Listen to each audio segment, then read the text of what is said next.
आज नाशिकमध्ये तुमची शांतता राहिली आहे. भुजबळांच्या घरी पोलीस बंदोबस्त देखील वाढवण्यात आला आहे. त्याच्या घरी काय लावायचं आहे? पोलिसांनी बंदोबस्त वाढवला. काय करायचं त्याच्याकडे? आम्ही डुकून बघणार नाही त्याच्याकडे, तिकडे होऊन सुद्धा त्याच्याकडं ते दारात त्याचा कुत्र तरी मुतन का तिथं?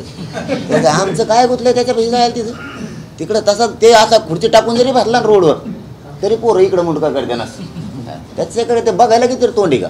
ती ज्याच्या पक्षाचं त्याचं वाटलं झालेलं आहे. आपशे कोणी मराठा आरक्षणाबाबत तुम्ही आता साई दर्शन घेणार, साहेबांना काही प्रार्थना करणार? करतो आता गेल्यावर. साईबाबा की जय सद्बुद्धी द्या यांना, या सरकारला आरक्षण द्यायसाठी, नाही तर पाडणार आहे साईबाबा ही सगळे. चलो धन्यवाद.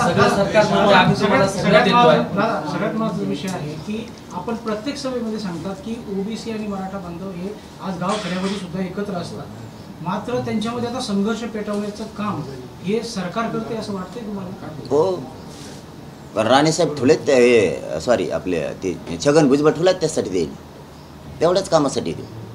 भांडणं लाव, पण आम्ही होऊच देत नाही. तुम्हाला माहिती आहे आंतरवालीच्या पुढं आंदोलन बसवलं देवेंद्र फडणवीसच्या सांगण्यावरून.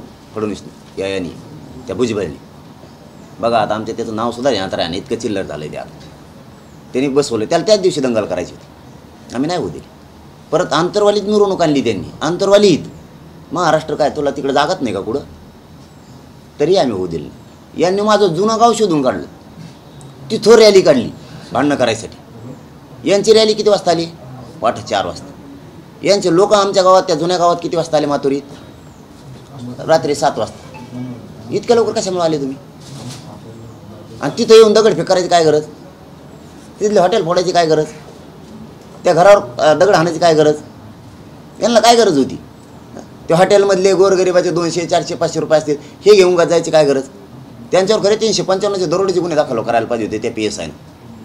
त्या PSI मुद्दाम गेला नाही अशीही माहिती आहे मला. मुद्दाम गेला नाही तिथं, फार मराठ्याला मारलं पाहिजे म्हणून लवकर. म्हणजे किती दबाव पोलिसांवरती, आणि पोलिसांना दबाव असरायची काय गरज आहे? जिथं अन्याय होतं तिथं दिवस बदलत असते. त्या टायमाला आम्ही त्या PSIकडे बघितल्यावर मग जमन का त्याला?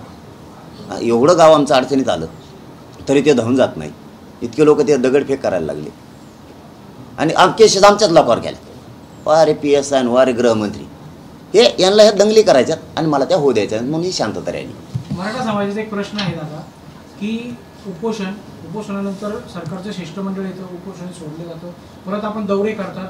आपला जो संघर्ष आहे, दौरे आहे, उपोषण आहे, हे किती काळपर्यंत जाणार? म्हणजे रिझल्ट कधी मिळणार? फक्त पेपरच चालू यायचे. आता हे बघा, शेवटी माझं तर नाविलाज आहे. मी एक समाजाचं लेकरू म्हणून प्रामाणिक लढतोय. द्यायचं माझ्या हातात नाही आहे, लढणं माझ्या हातात. ते मी काम प्रामाणिक करतो. शेवटी काय असतं, एखादी लढाई लढताना लढायच्या अगोदर कोणालाच माहीत नसतं की ही लढाई मी जिंकणार आहे. त्याला कमीत कमी मैदानात तलवार घेऊन उतरावतं लागेल. दोन्हीपैकी एक काहीतरी होईल ना. पण का प्रयत्न हरायचे? तसं 12 महिने झाले मी आणि माझा समाज लढतोय. यश देणं हे सरकारच्या हातात आहे. मुद्दाम जातीवर मराठ्यांचा द्वेष करणं हे सरकारचं काम आहे. आता ते करायला लागलं, आणि ते माझ्या मराठ्याला दिसलं की या सरकारला मराठ्यांचा द्वेष आहे प्रचंड. तरीही मी लढतो. माझं काम मी करतोय, माझा समाज मोठा करायचं काम मी करतोय, आणि ते मी करत राहणार आहे कायमस्वरूपी. नाही दिलं तर सगळ्या जाती धर्माचे लोक एकत्र येऊन देणारे बांधणार आहेत.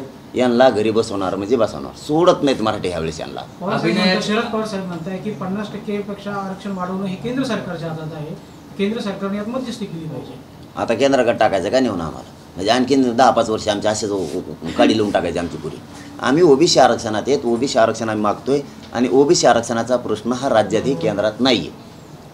10% ते 50%च्या वर जे 10% आरक्षण दिले ते केंद्राचा विषय. कारण त्याची मर्यादा वाढवणं, कुटाने करणं. इथं आम्ही पहिलेच OBC देत, कुणबी आणि मराठा एकच आहे. इथं राज्यात विषय आमचा केंद्रात नाही आहे. केंद्राचा आणि आमचा काही संबंध नाही. आमचं आरक्षण इथं आहे, OBC देत, आणि कुणी किती विरोध केला तरी मी OBCतून आरक्षण घेणार आणि मराठ्याला ते देणार. मराठ्यांना पूर्वी आरक्षण होतं पाटील, त्यानंतर ह्या आरक्षण काढण्यात आलं.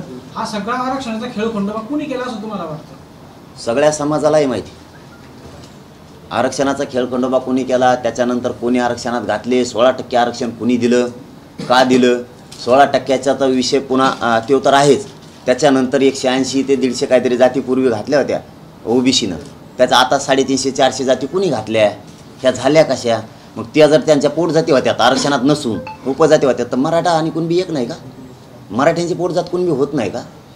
नुसता शासनाचा एक ओळीचा GR काढणं आवश्यक आहे. फक्त शासन निर्णय करणं गरजेचं आहे. मराठा आणि कुणबी, कारण 83 क्रमांक कुणबी आहे. कुणबीचा आणि मराठ्यांचा व्यवसाय सारखाच आहे. जसा त्यांची एक जात ओबीसीची घातली होती, त्याच्यानंतर अनेक जाती पोटजाती म्हणून घातल्या. व्यवसाय एक आहे म्हणून. आमचा आणि त्यांचा व्यवसाय एकच आहे ना. आमची का पोटजात होत नाही? एकदम सोपं आहे.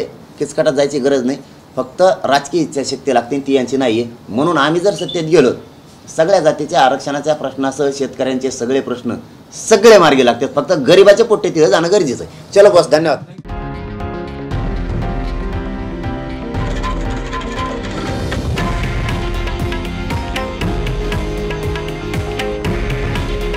हे आहे देशातील नंबर 1 न्यूज नेटवर्क आणि आपण पाहत आहात TV9 मराठी. काळजी तुमची, हित महाराष्ट्राचं.